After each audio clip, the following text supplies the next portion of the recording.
played roulette a little bit. And this dude was this handsome dude who was like 54,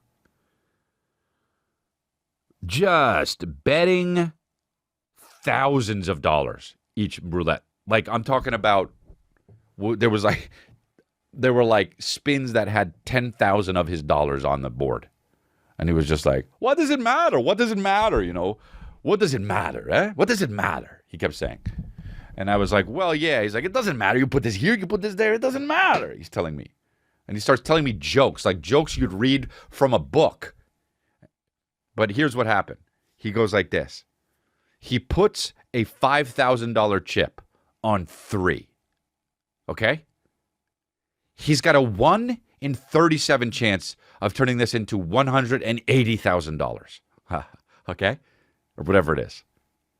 So he puts it on 3. The thing's spinning.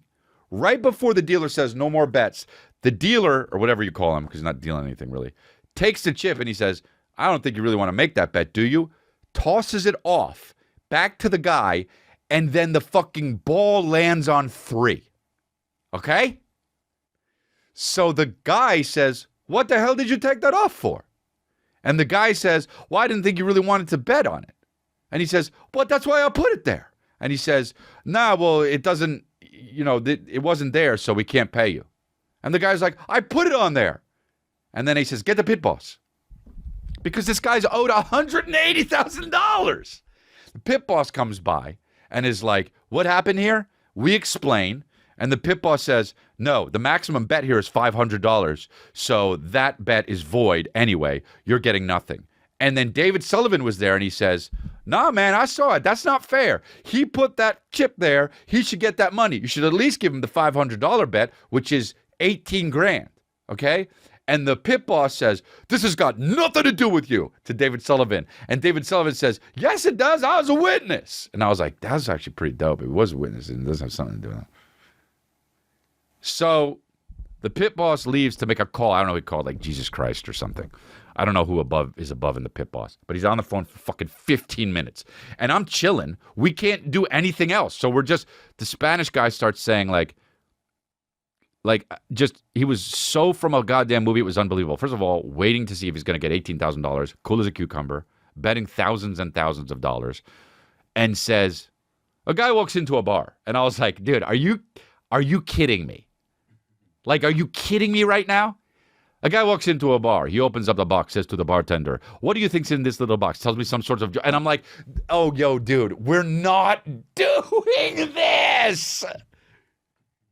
Now I got to pretend to laugh at your jokes? Tells me a joke. It's fine. You know, it's a written joke. He obviously read it somewhere, and we were like, oh, yeah, that's funny. Yeah. And David Sullivan under breath, he says, I heard that one, man. So I was like, oh, yeah, okay, cool. Next one. It was a sunny day. Does another joke, second joke. And he says, I'm sorry, man, but I'm just waiting, biding time. I'm really sorry that all this is happening. And I said, it's okay, man. He says, what do you guys do? I said, well, we're all comedians. And he says, oh, no. He gets embarrassed because you're telling fucking jokes. I was like, dude, it's hilarious. The pit boss comes back and says, okay, we'll give you the $18,000. So this dude just makes $18,000 off of the one hand, right? And then says, thank you guys for being with me and actually like having my back and shit. I want to come to your show tomorrow, and I want to take you all to dinner. So we did. We went to dinner with a guy named Emmanuel, who is Spanish. And it was fucking so good, dude. And that shit is Vegas. It was so gangster. Crazy, crazy, crazy, crazy, crazy, crazy, crazy, crazy. Congratulations.